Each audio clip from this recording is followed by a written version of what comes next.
یہ سرگزشت ایک امریکی فوجی کی ہے۔ یہ حالات و واقعات اسے افغانستان میں اپنی تعیناتی کے دوران پیش آئے۔ آئیے یہ روداد اس ہی کی زبانی سنتے ہیں۔ میرا نام ہیریسن ہے۔ یہ واقعہ میرے ساتھ سن 2000 میں افغانستان کے صوبہ قندھار میں پیش آیا۔ اس وقت وہاں شدید سردی کا موسم تھا۔ ہماری کمپنی جو مسلح فوجیوں سے لیس تھی اور اس کا کچھ حصہ گاڑیوں پر بھی مبنی تھا، دریائے ارگنداب کے کنارے تعینات کی گئی تھی۔ ہم نے اس دریا کے کنارے موجود گاؤں کو سرچ کرنا تھا۔ مشن کے دوران پہلی رات ہم ایک دریا میں رکے جو سال کے اس وقت بالکل خشک تھا۔ گاڑیوں کو ایک فوجی ترتیب کے مطابق سرکل میں پارک کیا گیا اور فوجیوں کو درمیان میں خیمے لگانے کے لیے آرڈر ملا۔ رات کے اس وقت یہ ریور بیڈ چاند کی روشنی میں ایک جادوئی نظارہ پیش کر رہا تھا۔ دائرے میں کھڑی کی گئی گاڑیوں میں جو گاڑیاں مشرق، مغرب، شمال اور جنوب کی جانب تھی، ان کے فوجیوں کی ڈیوٹی تھی کہ وہ ایک ایک گھنٹے کے وقفے سے پہرا دیں گے تاکہ ہر کوئی سو بھی سکے اور سیکیورٹی کا بھی مستقل بندوبست جاری رہے۔ میں اور میرا کمانڈر بھی مغرب کی سمت والی گاڑی میں سیٹوں پر لیٹے ہوئے میگزین پڑھنے اور گپ شپ میں مصروف تھے۔ ہمارا گنر ایک فلم دیکھنے میں مصروف تھا اور کبھی کبھار مجھ سے یا ڈرائیور سے باتیں بھی کر لیتا تھا۔ اسی حالت میں ہمیں 1 گھنٹہ گزر چکا تھا۔ گارڈز کے علاوہ تقریباً باقی تمام فوجی سو چکے تھے۔ مجھے بھی نیند نے اپنے رڑکے میں لینا شروع کر دیا تھا کہ میں نے بالکل ایسی آواز سنی جیسے کوئی گاڑی کے باہر حرکت کر رہا ہے اور ہماری گاڑی پر چڑھنے کی کوشش کر رہا ہے۔ وہ جو بھی تھا، اگر وہ ہم میں سے ہوتا تو گاڑی کا دروازہ ضرور کھٹکھٹاتا، ہمیں آواز دے کر چوکنا کرتا، مگر ایسی کوئی صورتحال نہ تھی۔ میں نے اپنے ساتھی کو جگایا اور اپنے ہونٹوں پر انگلی رکھ کر اسے خاموشی سے سننے کے لیے کہا۔ تھوڑی ہی دیر میں اس نے بھی ان آوازوں کو محسوس کر لیا۔ سرکنے کی آواز اب گاڑی کے بالکل اوپر سے آ رہی تھی اور یوں لگتا تھا کہ جیسے اگلے ہی لمحے کوئی ہماری گاڑی کے اوپر والا ہیچ کھول دے گا۔ ہم دونوں کنفیوز تھے۔ سرکنے کی یہ آواز تقریباً 1 منٹ تک جاری رہی اور پھر اچانک ہی رک گئی۔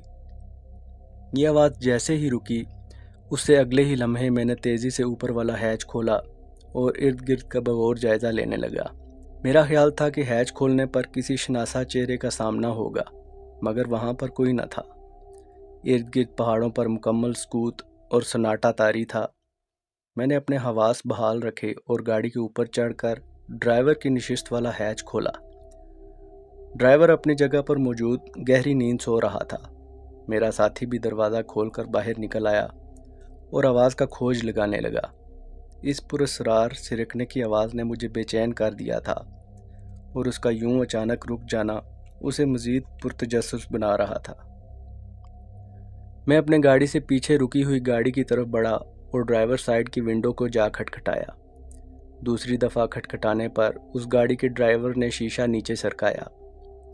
میں نے گپ شپ کے انداز میں اسے پوچھا کہ اس نے کوئی آہٹ یا غیر معمولی آواز تو نہیں سنی، تو اس نے نیم غنودگی کے حالت میں نفی کی اور شیشہ دوبارہ واپس اوپر کر لیا۔ کچھ نہ پا کر ہم دونوں بھی گاڑی کی طرف واپس لوٹ آئے اور اس واقعے پر اپنی قیاس آرائیاں کرنے لگے۔ صبح ہوئی اور ہمیں گاؤں کو سرچ کرنے کا آرڈر ملا۔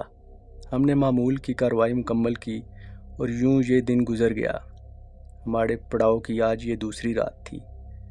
رات ایک دوسرے سے خوش گپیاں، فلمیں اور پلے اسٹیشن پر گیمز کھیلتے ہوئے 12:15 بج گئے۔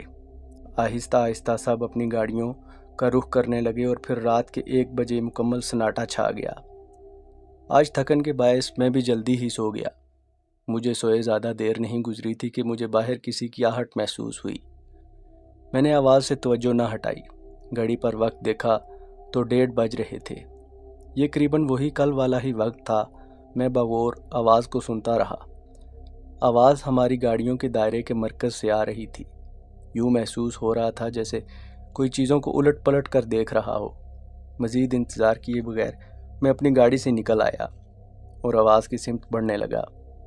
چاند کی روشنی چیزوں کی حیت کا تعین کرنے کے لیے کافی تھی۔ میں نے بجھے ہوئے آگ کے الاؤ کی طرف دیکھا جہاں ہم سب کچھ دیر پہلے اکٹھے بیٹھے ہوئے تھے۔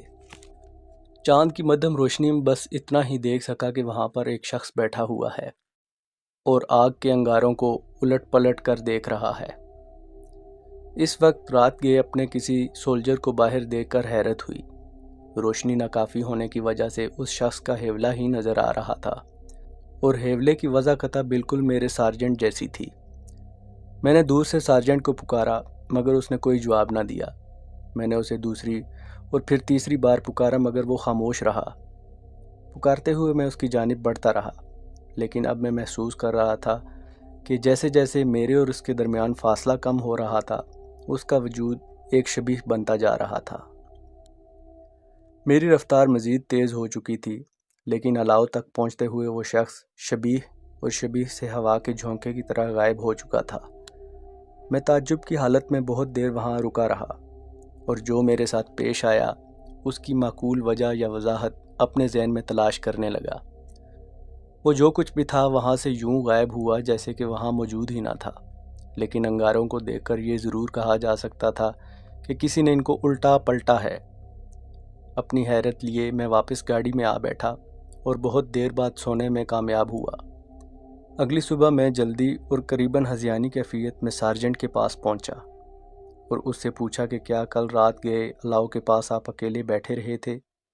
اس نے ہنستے ہوئے جواب دیا، تمہیں یاد نہیں، میں اور تم اکٹھے ہی الاؤ سے اٹھ کر اپنی گاڑیوں کی طرف سونے چلے گئے تھے، اور میں جاتے ہی بنک پر گرا اور پھر صبح 7:30 بجے اٹھا۔